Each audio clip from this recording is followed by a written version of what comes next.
All right, all right. And we are now live. Welcome, everybody. Welcome to the Business of Animation podcast. My name is Cabblow. I am the co founder and creative director of Cabblow Studios, an award winning animation and illustration studio based here in Johannesburg, South Africa. And the Business of Animation podcast is all about inspiring you to make the next step, there we go, to take the next step in having a financially sustainable business while also maintaining a personally fulfilling creative career. I am your host. I go by Cabblow on the internet. And today's live stream is called the Rising Tides live stream. And so I'm going to play our little intro sequence and then we will get started with the show. So where's my intro? Here's my intro. Here we go.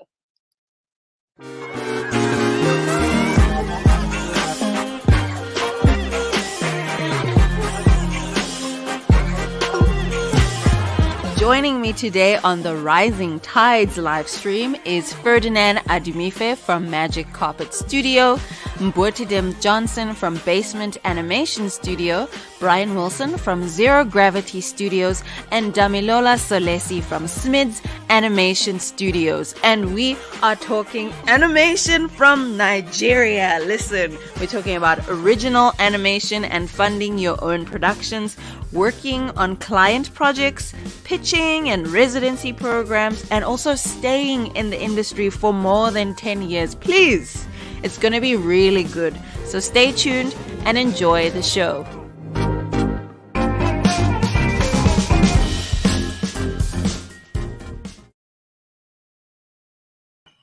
Right, so here we all are. I'm going to bring us all up on screen. So everybody get ready.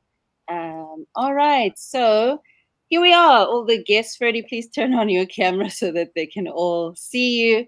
And let's, I see some people in the comments are here. Hi, everyone. I see you in the comments. My mom was also there in the comments. This time, not logged in as me. The last time she was logged in as me and commenting.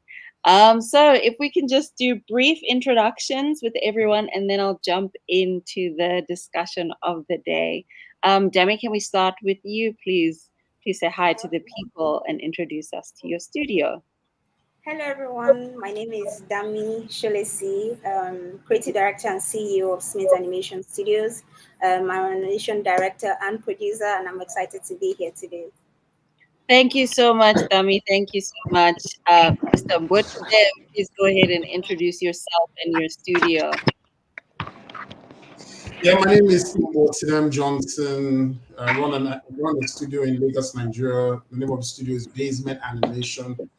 We've been doing this for a couple of years. I'll say 13 years on paper, for me, 16 years. Wow. That's amazing. 16 years. That's amazing. Mr. Ferdy, are you ready? Would you please introduce yourself? Okay, Freddy is my name. Hi everyone, from Magic Carpet Studios. We've been around for about 7 years now. And we're based in Lagos, Nigeria. We straddle both 2D and 3D services in our studio. I'm glad to be here. Welcome. Thank you. And Brian, last but not least, please introduce yourself and your studio. Hi, everyone. My name is Brian. That was a pretty nifty introduction you had, by the way. I quite liked it. Yeah, my name is Brian Lalu Wilson, the one and only, from Lagos, Nigeria. And I run and co-founder of a studio called Zero Gravity, based in Lagos, where we do 2D, 3D animation projects, mostly for clients. And we also do our own intellectual property development. Thank you, Brian.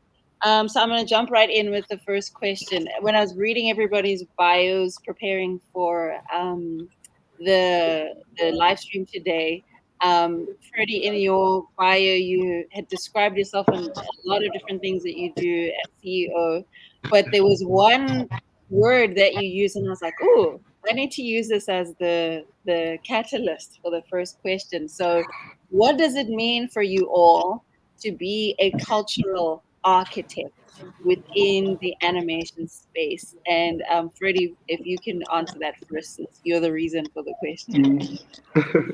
All right. So I think that culture is actually content is culture, and animation is content, and storytelling is part of how we transmigrate concepts in culture from one generation to another. And as a creator and a producer, every time I sit to conceive or develop any IP, I'm asking the question as to what is unique about this, what is the story it's telling, how do I make it more authentic, how do I connect with human emotions.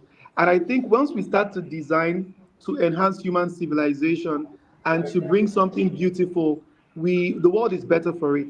And that's what it means to me to be a cultural architect, to create content that can outlive you, content that can actually travel to the rest of the world, content that can contribute something unique to humanity. That's beautiful. I'm like making all the notes. Content that can outlive you, content that can travel. Content is culture. Dr. T is responding saying, I like that Freddie never heard it like that. Me too. I think it's really, really appreciate you joining us. We are here with all of these lovely creators from Nigeria sharing what it means for them to be cultural architects within animation. Um, Dami, would you like to go ahead and answer it from your perspective? Okay, thanks so much. I think for me, when I think about being a cultural architect at this time, is two reasons. Is I have my kids speaking into my ear here. I'm in a meeting, please. Thank you. So two things. I think for me, two things is key. One is that as an African creator, there's just a depth. There's just very limited content out there that truly reflect and represent us.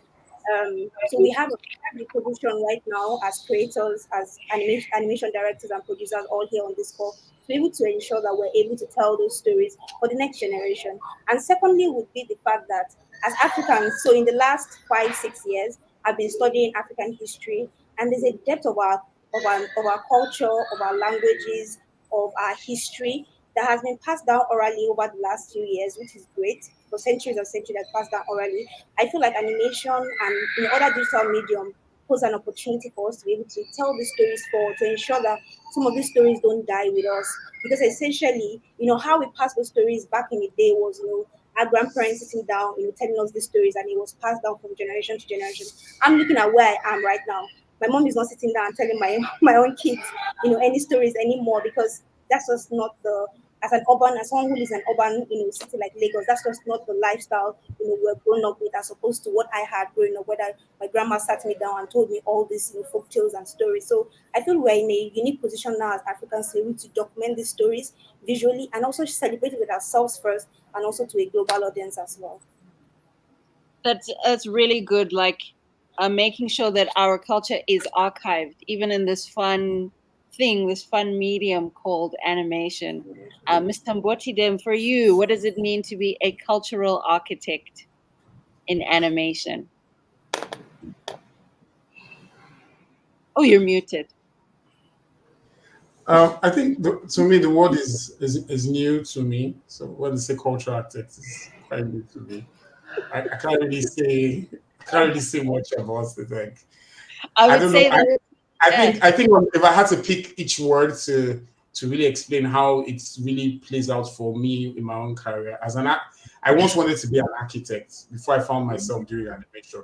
That's what I wanted to study in school, and I think what was really captivating to me was just drawing boxes and lines. It was so exciting for me. Everything just had to cross through each other, and it was just exciting from when there was an intersection. You were getting everything perfectly. Then if you bring it down to culture, um, I'm really not so much in touch with my culture because of where I stay. I stayed in Lagos, and I have like 99.9 friends. They are Yoruba because they are from Lagos.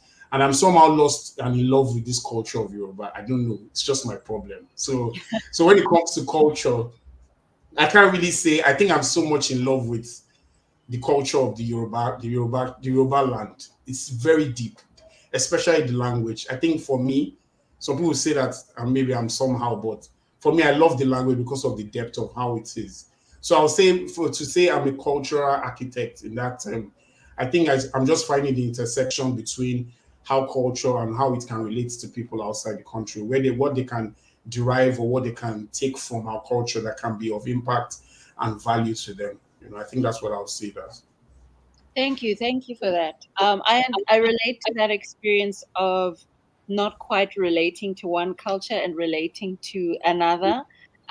Even with my own native culture language, I butcher the grammar all the time. My grandmother would make fun of me all the time. But for some reason, I've now been drawn to like the Korean stuff that's happening, and it's found its way in some of our own animation projects. So I relate to that.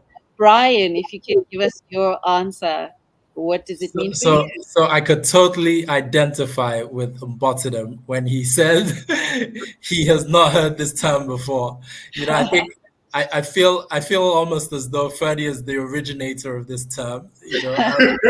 Being the originator, he should be the main person to answer the question. But I mean, for me, being a cultural architect of what we do of animation and the field that we're in, simply means that we're responsible, or we kind of hold a huge responsibility, or have a mantle, or to kind of uphold what it is that we do. A lot of people say, oh, if you don't tell your stories, then other people will tell them in ways that are peculiar to them rather than in ways that you want to hear them.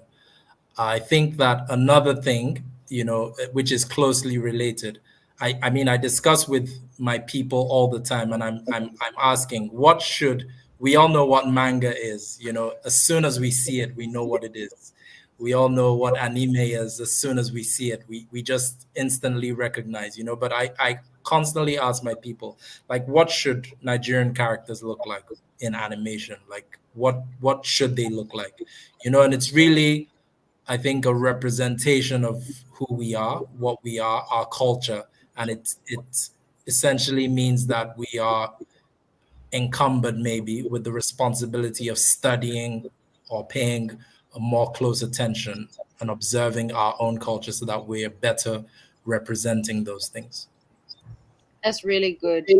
Studying and observing so that we are responsible in how we represent our cultures, and also intentional, I imagine, in how we represent our cultures in animation. So since seeing that I'm from South Africa and I've actually never been to Nigeria, my mom has, because she had like a medical tourism business, and we've been trying to get myself to go there. But since I need to prepare myself and go there, can you give me a lay of the land? What is the animation industry like right now in Nigeria? And I mean, whoever can go first and answer. Maybe Mr. Mboutidem, you've got the longest experience, so maybe you can start there and give us a lay of the land. I think some people have longer experience than that. I thought you were going to say he has the longest name, so he should speak. The longest name are 15 years to go with it. I think the landscape is I think we're just in I'll say it's the perfect time. We're just in the perfect time for the industry.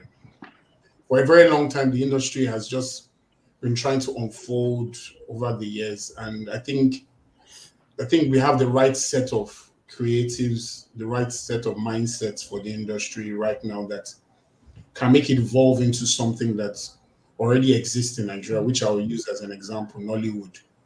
So I think we have the potential to surpass what Nollywood has done as an industry, and we just have the right studios, we have the right producers, we have the right creatives.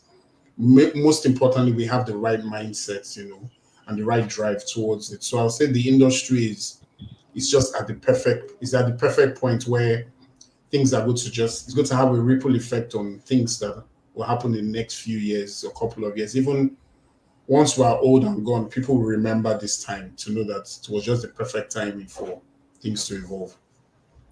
And when you say perfect timing, what sort of opportunities are coming your way? I mean, if I go to your bio, you had co-produced French animation, and it was Annecy. My pronunciation will be terrible, so you'll have to help me with the pronunciation of the project. And then you were also part of Super Sema, the YouTube original series. So, what sorts of opportunities are you seeing I, that I don't. makes For me, I don't think is the opportunities that meet us.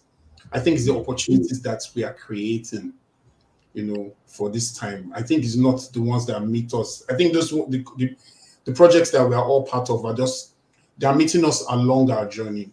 But the opportunities we are going to create, as that's why I say the timing is just perfect, is what is going to change the narrative. So I think every single thing that is happening, like Kizazimoto, I think like Garbage Boy, I think like Iwaju, these things that have been created, like these opportunities that have been created, but it's still when it comes from the origin. That's why I feel like when it comes from what is happening from the people within the system, within the industry that have been here, the opportunities we're going to create.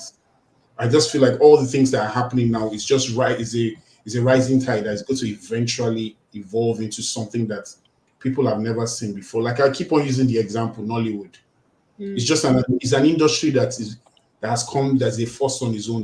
Nobody can stop it. Like that's what it is. I feel like the animation industry is at that point where when it finally happens, nothing's it's just going to ride itself through to eternity. Let me use that word. That's really good. That's I really like what you said. It's we're on our way to something, and then there's just opportunities that are just meeting us as we're going, but regardless we're going there. And I think we as South Africans could honestly benefit from that kind of attitude as well. um do any of you want to hop on what Mr. Mboutidem has said about the landscape in Nigeria? What is your perspective? What's your view? Brian? I would just say, it's really interesting times. For years now, we've seen, for instance, that Disney has essentially covered most of the world in terms of the content that they produced. We have something like Brave, which is Scottish. We have stories from all over, that they have covered, be it Raya, I think it's Raya, the other one from Mexico, but never have they really covered Africa. Some people would say Lion King is an exception, but yeah and no, but Animal. yes, is strictly animals. So yes, I would say, it's really interesting times that they with projects like Iwaju and Kazazi Moto that Mboutidem mentioned. It's very, very interesting times, and it kind of I know we would say maybe that was precipitated by something like Black Panther, which did extremely well in the box office, the Marvel series. But yes, and then there is obviously this new thing, which is animation that people are seeing for the first time. And no one has really seen characters like this. For instance, I'm talking about Iwaju. I don't know if you've seen it, Cabblow, but no one has really seen and identified. I had my friends' kids who watched it and were really excited about it. And I was like, because it's the very first time that they would see themselves portrayed or see people that look and sound like them portrayed in animation. So it is really interesting times. And I think it kind of opens the floodgates as well for Nigerian and African storytellers to essentially do their thing. I agree with you. On the underneath the Kugali's Instagram, when I saw the trailer for Iwaju, my comment was, "It's the accents for me." I just really love the fact that they sound like my people. I'm claiming you guys as my people. Yeah. They sound like my people. So let's actually talk about some of the projects that you're all working on. Dami and I were on another event uh, just over a week ago for Girls in Animation in Ghana. And you had mentioned that you started the journey of pitching your project and you were really getting traction. And then you realized, maybe this is not the journey I want to take. Can you tell us that story for the people who don't know? Oh, you're muted. There you Okay. go. Okay, yes, definitely. It was great. The chat we had with girls in animation Ghana some weeks back.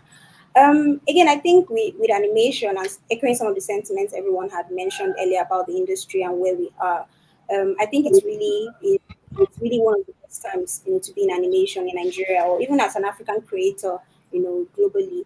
I think for me and how I see, the journey unfold is there are different ways and different pathways. I think that's what if you're a student of, animation and how animation business is run globally, you find out that there are just different pathways to animation. Different studios do a myriad of different things and find different ways to find their way through, the market and how they get to their audience and who those audiences, are and where they currently reside. So I think there's no one, set rule how you can blow, to use a Nigerian term, in animation. I think it's just about you figuring out what message you want to share and how you want to share that message to the world. So speaking back about that project, so I think that was 2019, 2020.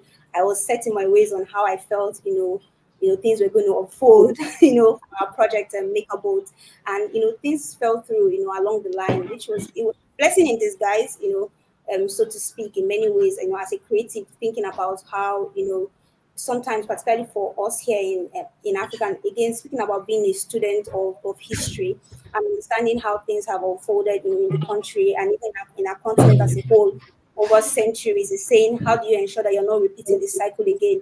How are you ensuring that, when you're having these conversations, you're putting ownership free and square? I know that's not a conversation, usually, creatives like to, have in our sector, but again, it's figuring out what pathway, can work for you on your project to ensure that, it's a mix of everything to ensure that whatever it is you're getting involved in, whether it's co-production, whether it's partnering with a broadcaster, a major broadcaster, or whether it is that you're going on your own to produce the project, you're figuring out ways to be able to find, what is yes to you and what is, what is authentic to you. I think that's really the best thing. I think everyone would have what their view is on each individual project, but I think ultimately, as a creative, as a creator, is figuring out what speaks to you, authentically, and how you want to share that story with the world. What is yes to you and what is no? What is the right pathway for your project? I really like that it leans back into what Mboutidem was saying about we are creating and the opportunities are kind of coming our way, and we take the one that makes sense for where we're going and we leave the one that's actually hindering us. I actually think this is a good time to now play your show reel, Dami, just so that everybody can see what your studio has been able to do, and then I'm gonna carry on talking about everybody's projects. So this is the Smids animation show reel.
There we go. And that is the show reel for Smids Animation. Everybody, please make sure that you follow them on Instagram, check out their website, and just let's keep growing African animation by supporting all of these studios. So, Mr. Mboutidem, I'm actually going to direct this question to you now. Your profile says that you are a member of the International Academy of Television Arts and Science. You're also a founder of Animation Nigeria, and you are committed to advancing the Nigerian animation industry. So, how do you feel you have advanced the animation industry with Basement Animation, your company? I think the major thing that I've been part of is really Animation Nigeria. I think for me, from my own perspective, for just starting out, I think for me was I wanted to just be an animator in the industry. That was one thing. Then it changed for me to run a studio, which was another thing, which felt bigger. But being part of Animation Nigeria, I think it's much more bigger for me. I feel like it's sometimes it's overwhelming if I have to say it. It's overwhelming. But I think it's the big picture where we really it has gone beyond just thinking about myself and thinking about the next creative, the next company, the next generation that will come after us. Because I'll say for me, there were animation studios when I started out, but those animation studios don't exist anymore. There were Wow. comic studios that started, but they don't exist anymore. And just the perspective of just looking ahead, like what will happen if things were not done properly, were not structured, if we were not more collaborative with what we were doing, because I noticed a lot of that wasn't happening back then, and people were just in their own silos and doing their own thing. But I think just pushing the whole agenda of Animation Nigeria has made it to be that whenever we gather for, I think one thing that is very real, the last time we had like a gathering, which was somehow with the Ministry of Arts and Culture. Usually when we have those meetings 10, 12 years ago, we were all strangers in the same industry. We didn't know ourselves. Like you just knew someone from Instagram or from Facebook. But now I think what has changed is that we're all people that are in the industry that actually know ourselves, and which is it has changed. It has changed. I think things have changed that way. The perspective of understanding that there's another existing studio in the industry that is doing amazing work, and that it might be an industry that we're all competitive, but where we are in our industry, we also have to have that collaborative mindset towards what we're building, just to make sure that it goes beyond what we're building and it has an impact for the next generation. We are no longer strangers in the industry. You actually, when you say industry, you can name the studios, you can name the people that an organization like Animation Nigeria actually gives the industry structure. And I imagine that it also gives it like credibility. It's like now we take ourselves seriously because now we're all aware of each other. That's very powerful that you've said that. So, what are some of the things that you do with Animation Nigeria that's keeping you very busy? I think what we focused on in the last few years is majorly we've come to understand that we don't want to make any assumptions that people understand that our industry exists. Just attending NSC has exposed that whenever we're in the room with other, you're in the room with some other Brazilian studios, you're in the room with some island studios, that when you say you're from Nigeria, they are always surprised that, they didn't know something was happening in Nigeria. So I think the first focus has been how we can promote and increase the visibility of the professionals within the industry, both locally and internationally. We've Even within Nigeria, some people still tell me the same statements. I still heard it last week. I didn't know there were animation studios in Nigeria. It's still the same thing. And some studios have been existing for over a decade. So trying to make sure we keep promoting and giving that visibility for creatives, whether they are professionals or whether they are studios within the industry. I think that's what we've been able to do for the past few years. Wow, okay. It's amazing when you're like, You don't know I exist, but I know that you exist. Okay, so that's. But I've seen it because I've been to NSC and I've seen the Nigeria stands. And you guys are all there. So that's part of what you do with Animation Nigeria. All right. Yeah. Okay. So let's actually then play your show reel because I saw some really. I'm biased, guys. I saw some really cool 2D animation. So let's play your show reel and then we'll carry on with the discussion. This is Basement Animation, everyone.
Make sure that you all follow Basement Animation. Check out their website. Let them know where you heard from them, where you saw them on this live stream, and you followed them from there. I just want to share some comments on screen from everybody after watching the 2 show reels so far. So we've got, wow, it looks amazing. Thanks, Talisa. This is our production assistant at Cabblow Studios. Thanks, Talisa. I agree. Kurt says, I think you're talking about your showreel, Dummy. Looking at that showreel, it's interesting to see how multidisciplinary the studio is. You don't see many studios doing 2D and 3D animation in America, for instance. Yeah, we stick to a lane, it seems. Chris says, the makeup bolts looks like an awesome show. I love the art style. I agree. I also like the art style. And then just another, oh, thanks, Elisa. Basement Animation. Yes. I really like the style of the 2D animation that you had there. It's really good. And then OV, Paul EJ, sorry if I'm messing up your name, says, yeah, they say it all the time. Are there actual animation studios in Nigeria? And now you know this is just a handful of them here on this live stream today. Romeo says, this is from Facebook. Wow, nice work. Nigeria is really pushing the animation game. Yes, they are, Romeo. They are. So I actually want to switch the conversation more towards like development and pitching and working with your own original projects. And I'll push it towards you, Brian. You've also been able to go to Annecy and pitch your projects, and then as a result of like the DLA program, Digital Lab Africa, you've had a couple of residencies, either that you were at or a project that you were doing was a part of. I've got some concept art. I stole it from the website. From Aminas Journey, your project. Can you tell us a little bit about it and where this project is right now? Okay, so basically, Amina's journey actually, not Amina. It's Amina. Amina, thank you. Yeah, so Amina is a name from northern Nigeria, and it's kind of means power. It's a name rooted in power and strength and those kinds of themes.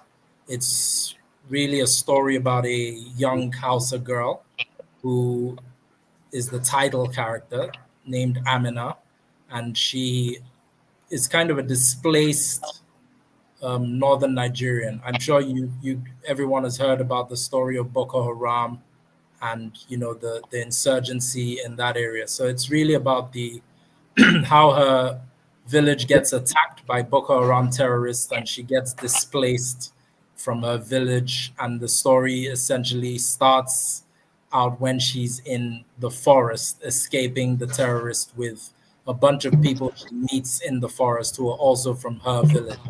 So that's the story in a nutshell, and they kind of find their way to safety, and safety being a uh, IDP camp. That's an internally displaced persons camp within Nigeria. So that's the story in a nutshell. It's a pitch that we did a couple of years ago, and we won the Digital Lab Africa award for it, and I was able to go for a residency in France in Cyclic Animation Studios, which is a great studio in France that kind of incubates a lot of animation projects and does these residencies for people from all over the world.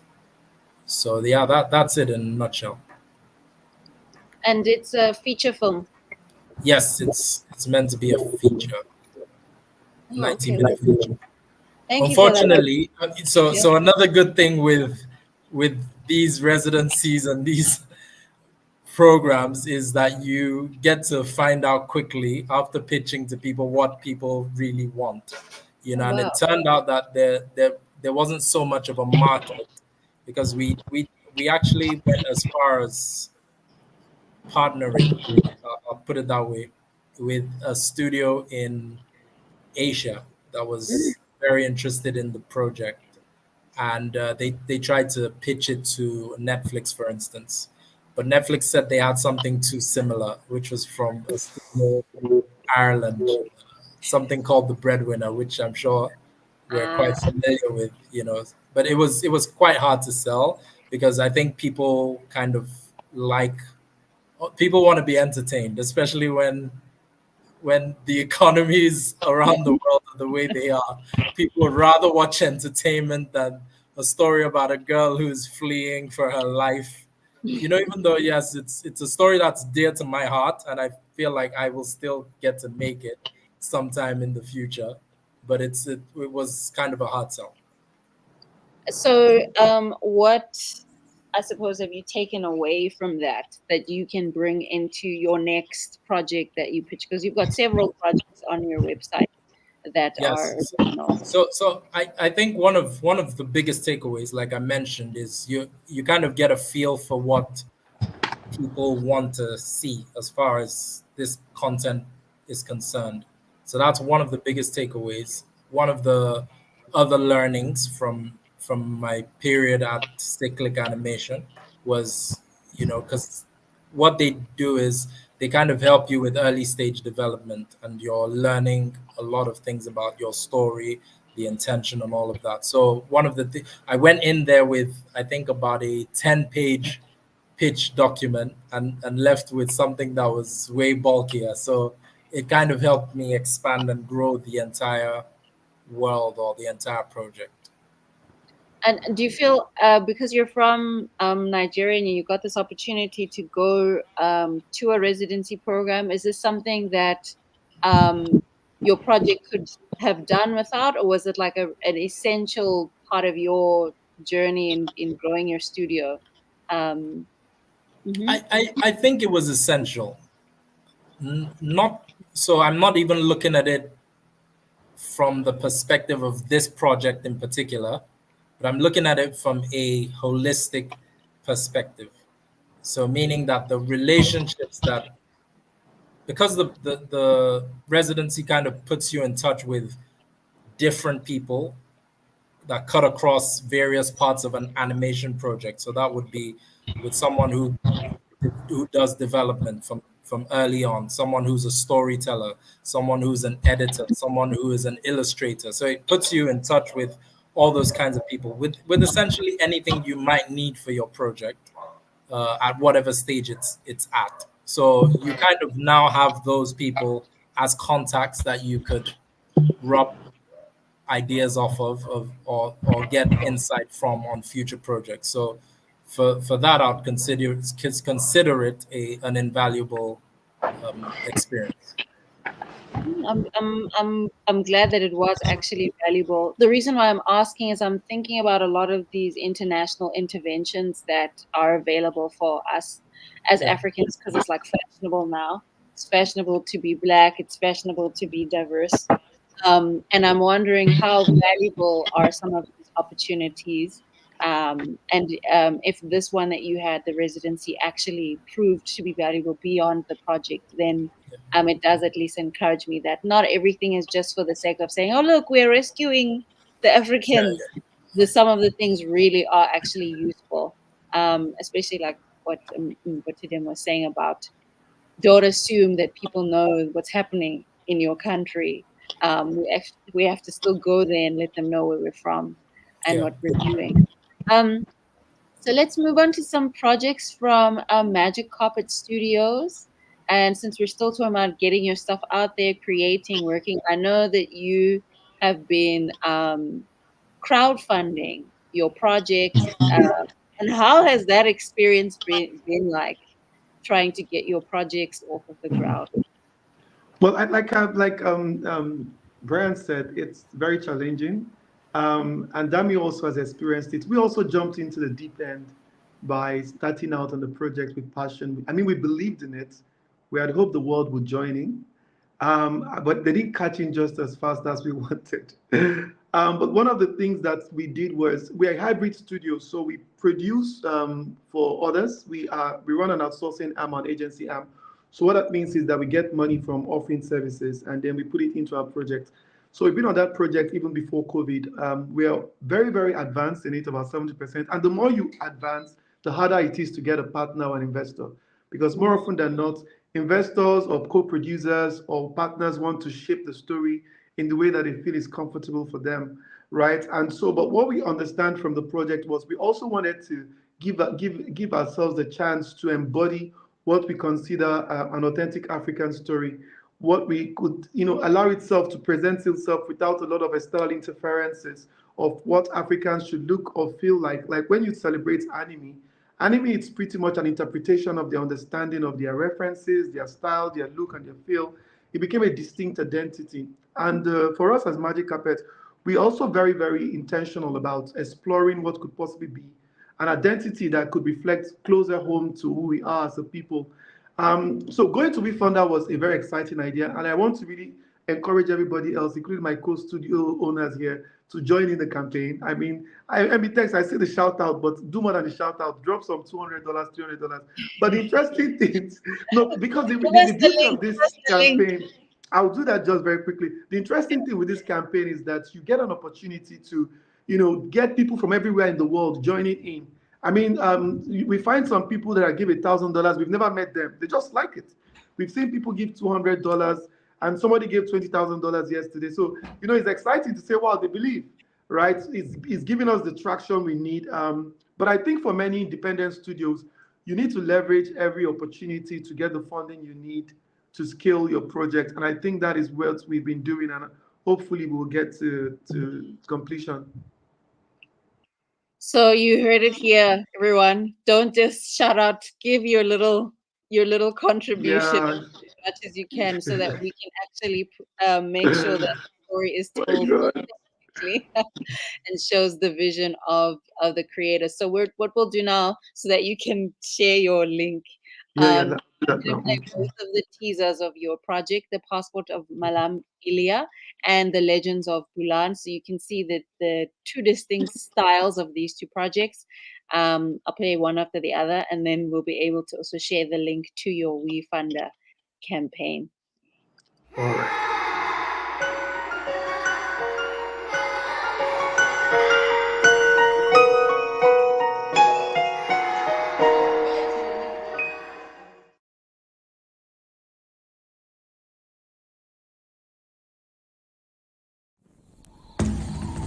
Kai ne fushi, kai ne kunci, haushinka mashaya jini ba ka koshi, kamar kwarciyar rana da doguwar tafiya, ina za ta kai ka?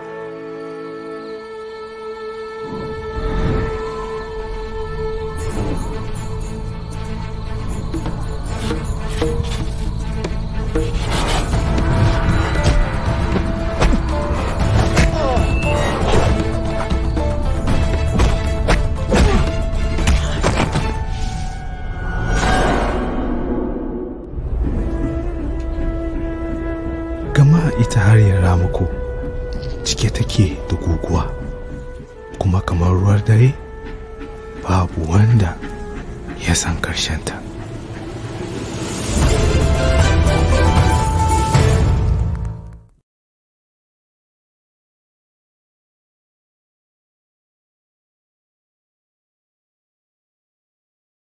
All wars are fought twice.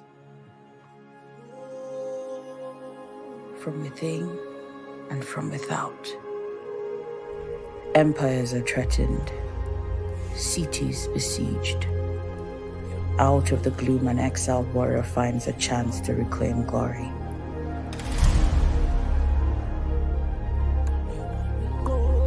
Before the eyes of the world, the renegade becomes the hero.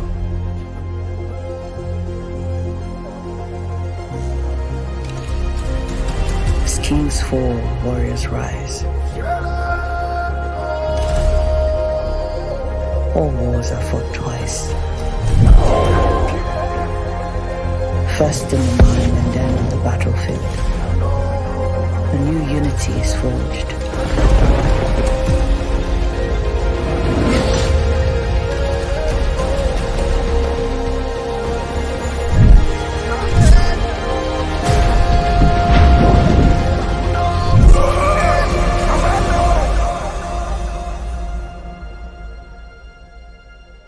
All wars are fought twice.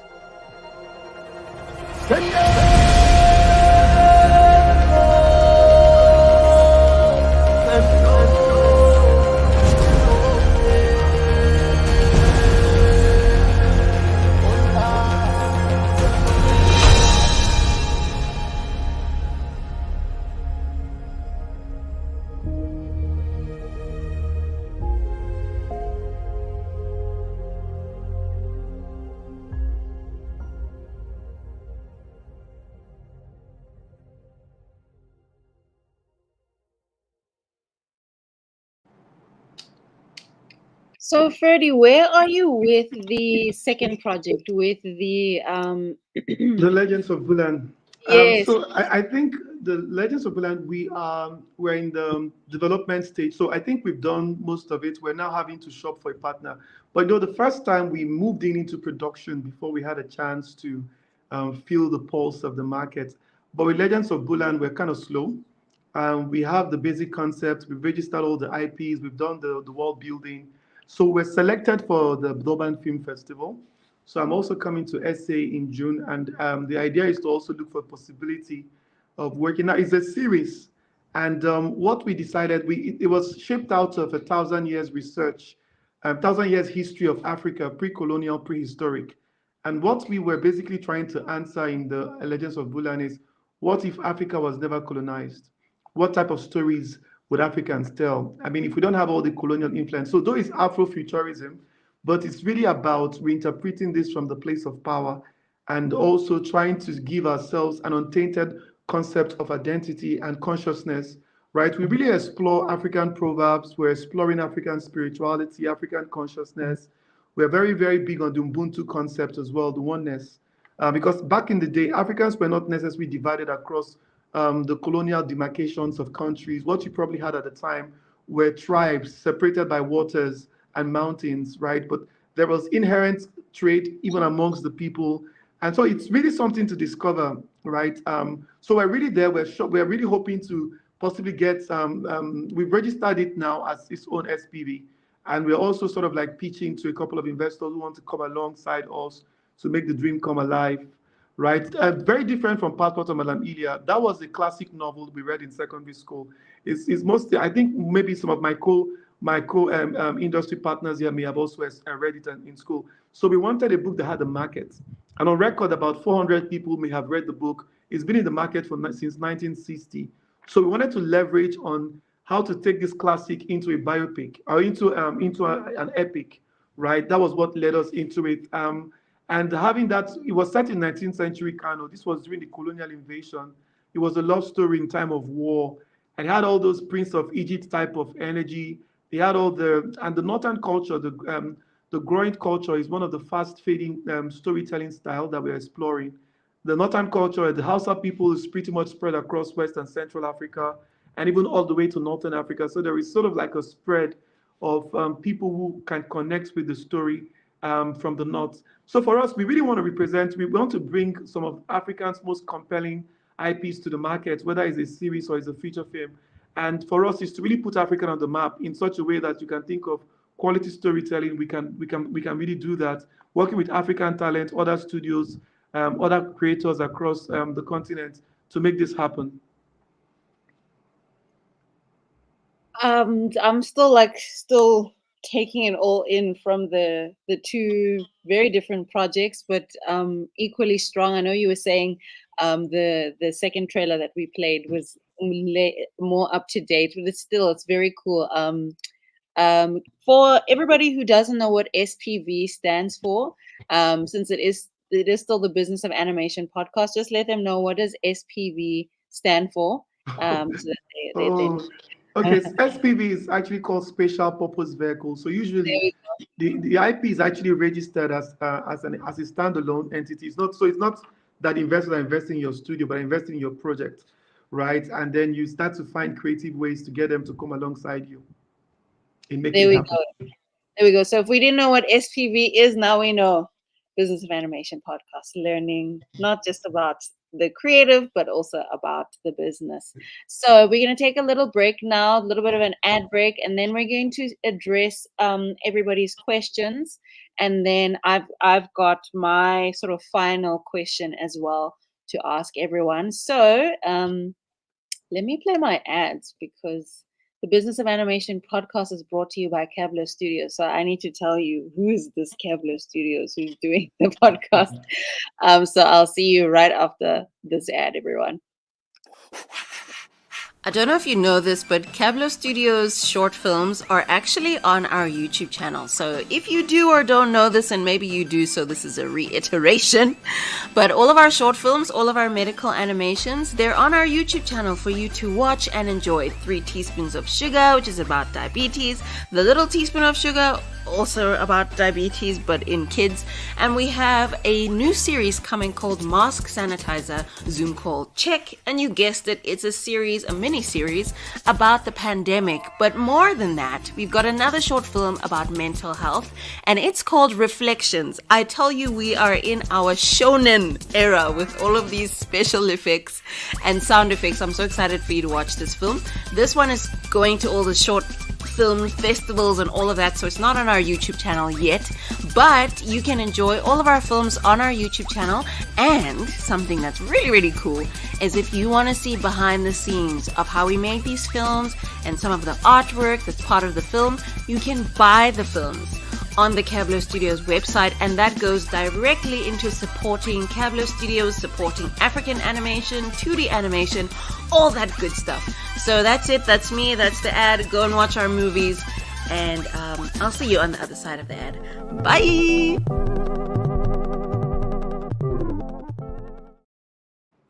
Have you read our webtoon Rory-san and the Girls yet? Because if you haven't, you are seriously missing out on some coming-of-age shenanigans. Rory-san and the Girls is the story of Rory-san. She is a K-pop superfan, so she really loves Korean pop music, and she's trying to make an Afro-pop band with her group of best friends from their very conservative all-girls high school. And the person who is standing in the way of that goal is the vibe killer. They're very backwards choir mistress, and so they have to do whatever it takes to prove her wrong and reach musical superstardom. You can read the story right now on Webtoons. Just go to webtoons.com or download the Webtoons app and look for Rory-san and the Girls. Thank you so much. Enjoy the story, and let's see, and I'll see you. There we go. I'll see you at the other side of this ad. Bye.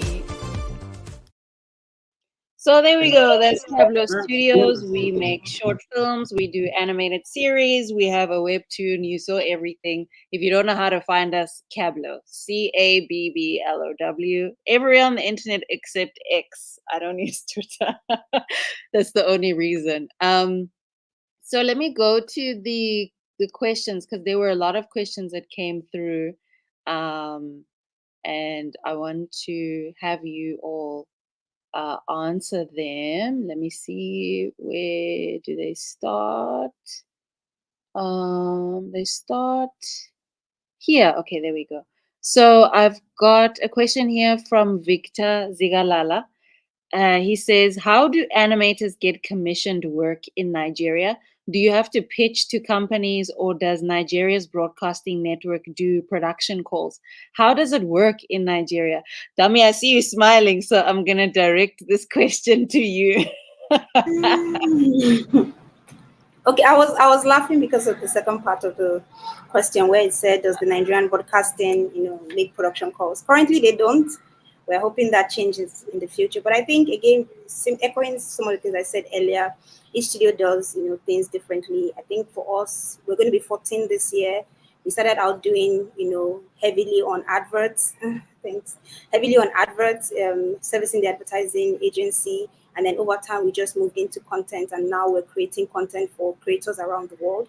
I think each studio does it differently. You just have to figure out where the opportunities are and figure out how you can plug in. I know large percent of the industry is still run on ads, and then new creators like the ones who are on this panel, are now doing their own content for different companies in different capacities.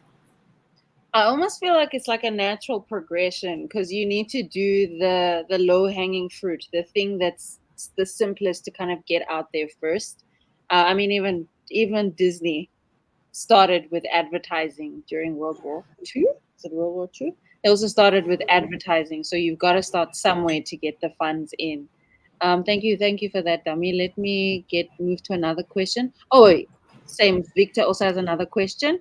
How do you create the opportunities? Do you pitch to companies, or does the broadcasting network have annual production calls? How does it work? What are the prices that they pay for animation? Mboutidem, you are smiling, so the question is going to you. How do you create the opportunities?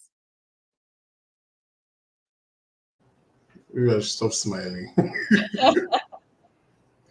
I think things are done differently back here in Nigeria. Like, I think I was smiling because of the broadcaster's annual budget for production. I think that's what's making me to laugh.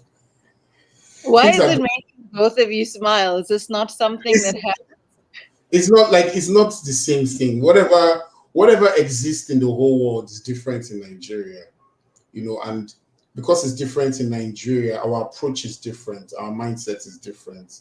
How we think to get the answers that people assume that we have already is totally different. So I think, like, if I just have to answer the questions, usually a lot of studios really function on advertising. And advertising is quite big. It's like the biggest cake for our industry, where people majorly make revenue from. So it's majorly based on the quality you can provide, the cost you can provide, the delivery time. The delivery time is like one of the key things. If you can keep the quality up and the delivery time short, you're probably going to be at the entry of the door quickly. So I would say it's for pricing.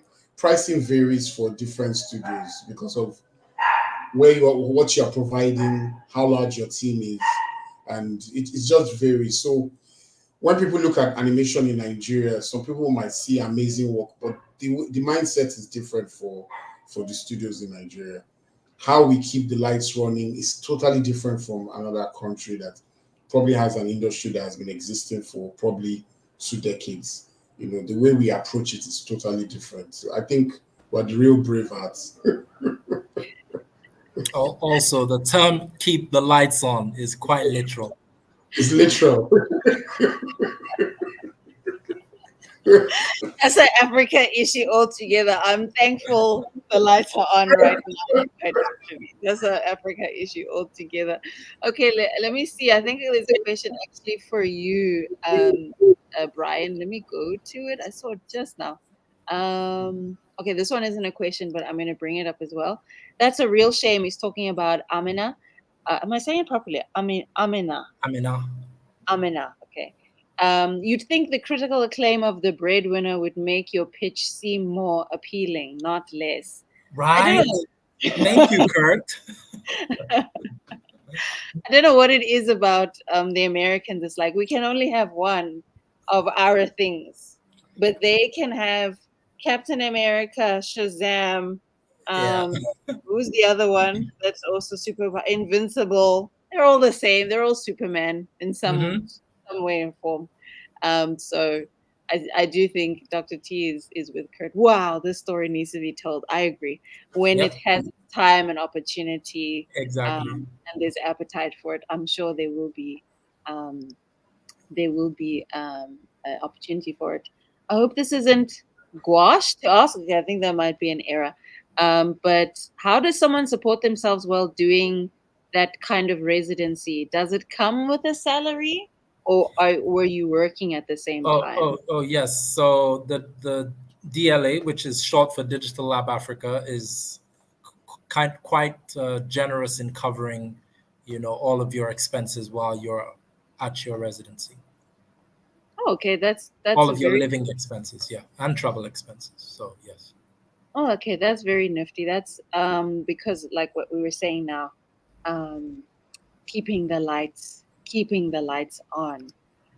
This one from Facebook. Hey guys, I'm sorry for this comment, but if you can help, please do so. I'm a student at the animation school doing my first year. I'm in need of a bursary to fund my school fees. Is there any one open for 2024? So I'll answer this, but then I'm also gonna direct it to you guys. So Nduduko. Sorry if I said your name incorrectly. So normally the National Film and Video Foundation has some sort of bursaries for animation students in South Africa. The animation school itself also has bursaries that are in conjunction with Netflix. The best thing to do is actually to inquire with your like student advisor person at your school to find out about bursaries. And then I do think sometimes Triggerfish in Cape Town also sometimes has bursaries. But this is actually a really interesting question. In Nigeria, are there actual like school programs? And I'm actually asking this for the sake of this topic. I might know the answer. But are there actual school programs for studying animation? How is it that people come to gain the skill of animating? Um, Anybody can answer that. I know, Ferdy, you have done some training programs. Dami, you've also worked sure. Um, so any answer? Okay, so I think that I know that a few schools are now integrating, but previously you didn't have any animation course to study. But I know Pan Atlantic University, they have something now in 3D. And but there's most of the times, like in our case, we launched a training subsidiary called Magic Lab that has been very, very focused on training people in 2D and 3D. So for most of the people that work with us, they got trained through that program, and even a few people working in the industry now pass through that. There is also Orange VFX, and I know a couple of the studios also run some part-time training programs or full-time training programs as well. But studios have actually had to support that training gap by setting up training programs within the studio or running subsidiaries that can train. That has been the case now, but we're also seeing the willingness of some universities, particularly both the private schools, to consider integrating animation courses into the curriculum. But that is still unfolding. So is it still quite new, quite a new space then in Yeah, it is Nigeria? still very new when it comes to degree level programs. Yes, it is.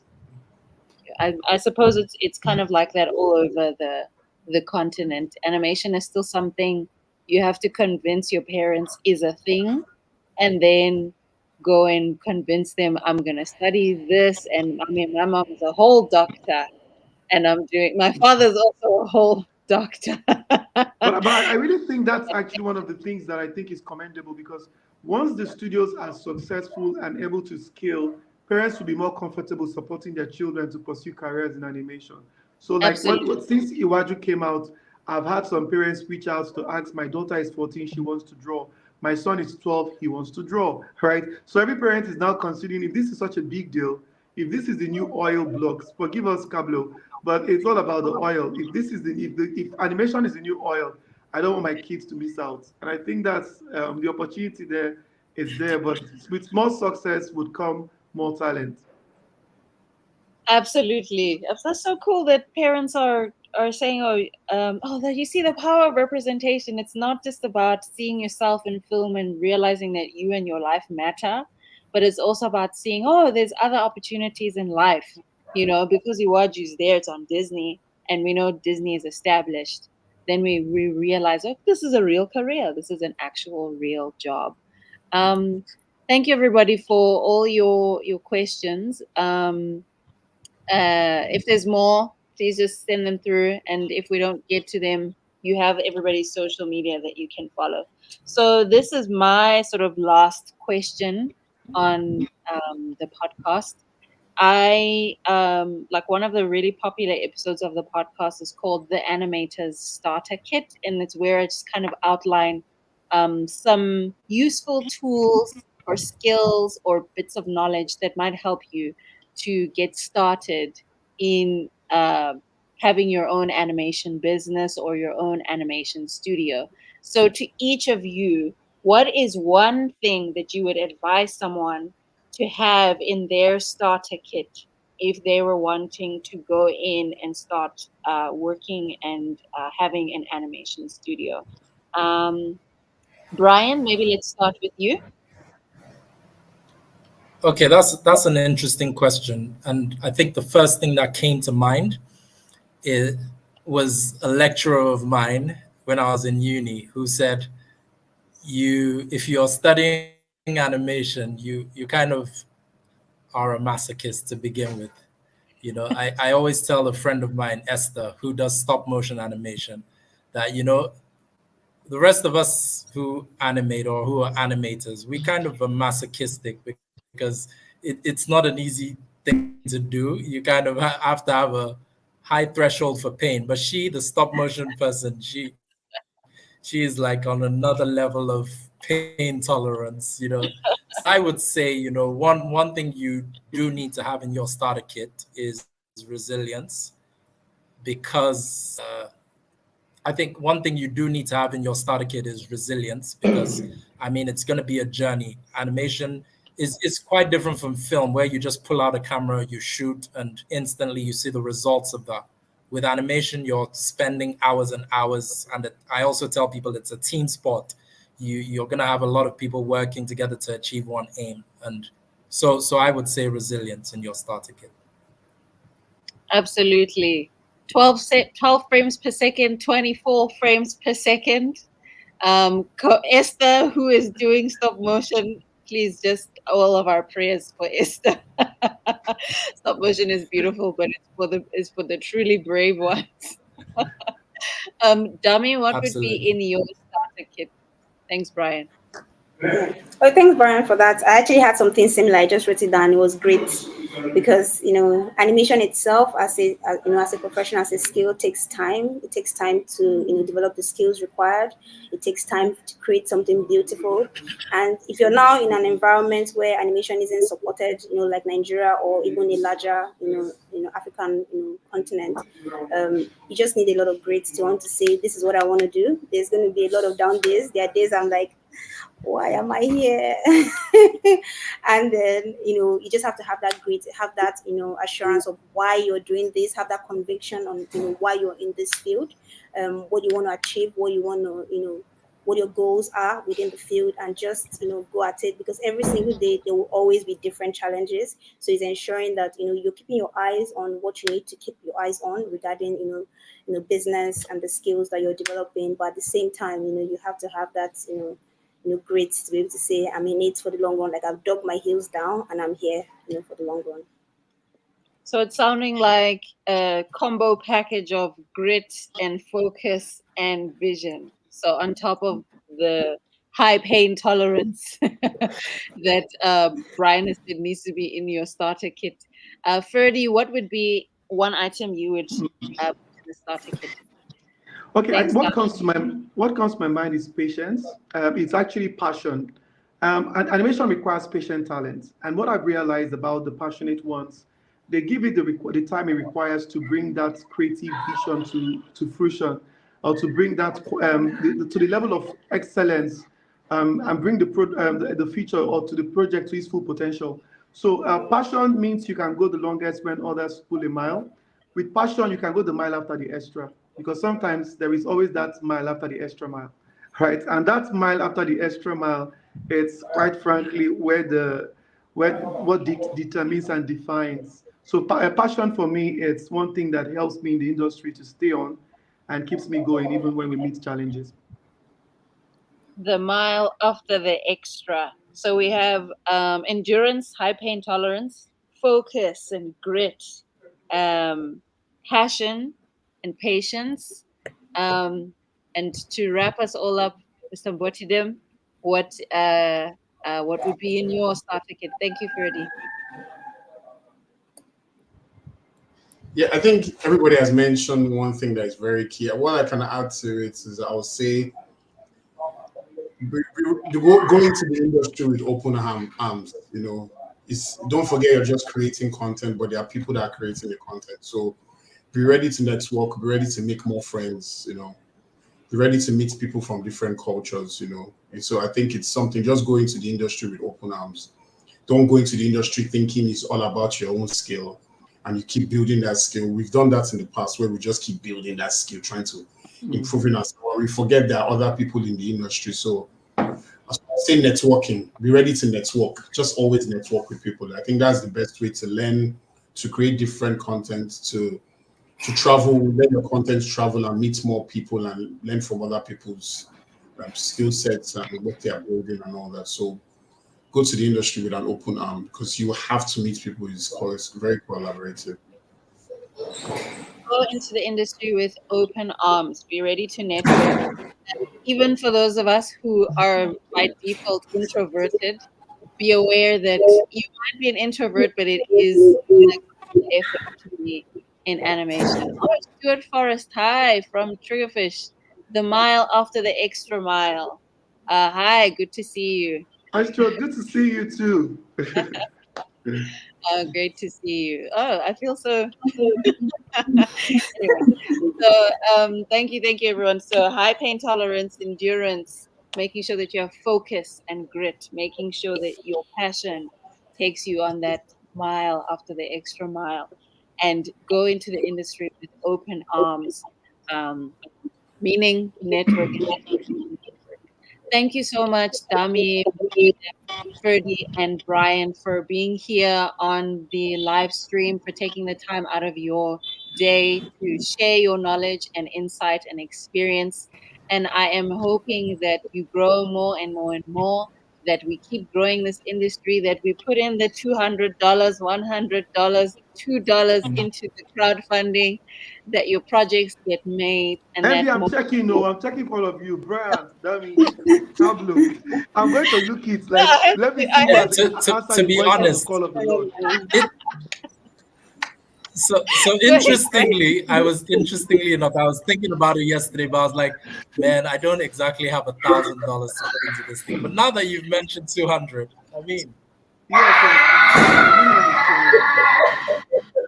So there we go, you guys. We have to now be nothing is too small. I think put it on the that's All right. internet. But thank you so much. Thank you so much for joining in. And I'm just gonna just wrap up and say goodbye to everyone moving off the screen. But thank you so much. Thank I you for don't the know. invitation, Cabblow. Of course. Thank Once you. we stream, we'll talk amongst ourselves. Let me just, there we go. So thank you so much for everybody for joining us today on the live stream. Have a happy day wherever you are in the world. And I told you, Nigerian Animation, fire. So have a happy day wherever you are in the world. And I will see you in the next one. Bye, everyone.